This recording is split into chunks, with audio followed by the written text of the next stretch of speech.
बिस्मिल्लाहिर्रहमानिर्रहीम।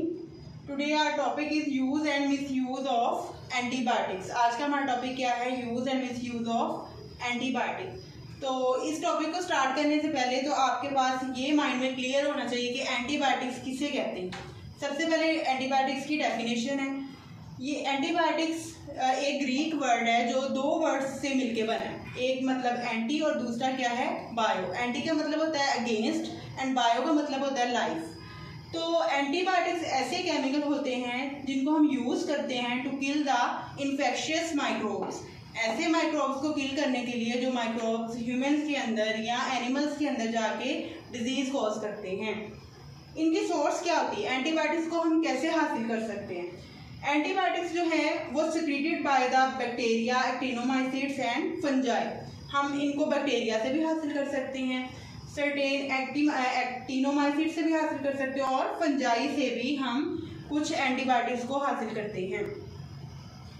आपने कौन सी एंटीबायोटिक लेनी है अपनी डिजीज के खिलाफ या आपने कौन सी ड्रग को चूज करना है, वो बातें डिपेंड करती है दो बातों के ऊपर, दो पॉइंट्स के ऊपर आपकी ये बात डिपेंड करती है कि आपने कौन सी ड्रग यूज करनी है। सबसे पहले उस ड्रग का मोड ऑफ एक्शन आपने चेक करना है, ठीक है, कि उस ड्रग का मोड ऑफ एक्शन क्या है, कैसे वो बॉडी के अंदर काम करती है। देन उसका कोई साइड इफेक्ट है कि नहीं, कोई आपको एलर्जिक रिएक्शन तो नहीं कॉज कर देगी आपकी बॉडी के अंदर जाके। वो माइक्रोब्स को तो किल करेगी, लेकिन उसका आपको ये भी पता होना चाहिए कि एंटीबायोटिक जो है वो कोई साइड इफेक्ट कॉज ना करे। Then massive use of antibiotics. Antibiotics का अगर हम इस्तेमाल जो है वो एक हद से ज़्यादा करेंगे, अगर हम क्रॉस करेंगे लिमिट को, एक लिमिट होती है किसी भी एंटीबायोटिक को यूज़ करने की, अगर हम उसका मैसिव यूज़ करेंगे, बहुत ज़्यादा यूज़ करेंगे, तो वो ड्रग जो है उसके खिलाफ रेजिस्टेंस पैदा हो जाएगी माइक्रोब्स के अंदर। जो माइक्रोब्स होते हैं जैसे कि बैक्टीरिया, वो अपने मेटाबॉलिज्म को इस तरह से चेंज कर लेते हैं, इस तरह से मॉडिफाई कर लेते हैं कि फिर उनके ऊपर उस ड्रग का, उस एंटीबायोटिक का कोई असर नहीं रह जाता और इस चीज़ को हम रेजिस्टेंस कहते हैं। बैक्टीरिया के अंदर रेजिस्टेंस डेवलप हो जाती है। तो हमें ज़्यादा मैसिवली एंटीबायोटिक्स को यूज़ नहीं करना चाहिए। अगला पॉइंट है मिस यूज़ ऑफ एंटीबायोटिक्स। कुछ लोग जो होते हैं वो क्या करते हैं, एंटीबायोटिक्स का मिसयूज भी करते हैं कि डिजीज कोई और होती है और एंटीबायोटिक आप कोई और यूज़ कर लेते हो। इससे क्या होता है कि आपकी बॉडी के अंदर रिएक्शंस भी हो जाते हैं, एलर्जिक रिएक्शंस भी हो जाते हैं और यहाँ तक कि ह्यूमन की डेथ भी कॉज हो जाती है।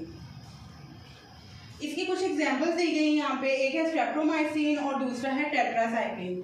अगर हम स्ट्रेप्टोमाइसिन का मैसिव यूज़ करेंगे यानी एक हद से ज़्यादा यूज़ करेंगे तो वो क्या करती है, अफेक्ट करती है आपके ऑडिटरी नर्व्स को। ये वो नर्व्स हैं जो आपकी वॉइस के सिग्नल्स आपके ब्रेन तक लेके जाती हैं और फिर वहाँ से आपका रिस्पॉन्स जो है वो आता है। तो उन ऑडिटरी नर्व्स को ये इफेक्ट करेगी और आहिस्ता आहिस्ता ये डीफनेस कॉज कर देती है। डीफनेस आपकी कानों की बीमारी को कहते हैं। उसमें क्या हो जाएगा, आपको आपकी जो कुव्वत समात है वो इफेक्ट हो जाएगी। देन टेट्रासाइक्लिन है। टेट्रासाइक्लिन का अगर आप मैसिव यूज करोगे तो उसमें क्या होता है, discolouration of teeth in children. बच्चों के दांत खराब हो जाते हैं। तो आपने इन स्ट्रेप्टोमाइसिन या टेट्रासाइक्लिन या इस तरह की कोई भी एंटीबायोटिक्स जो हैं उनका मैसिवली यूज नहीं करना चाहिए।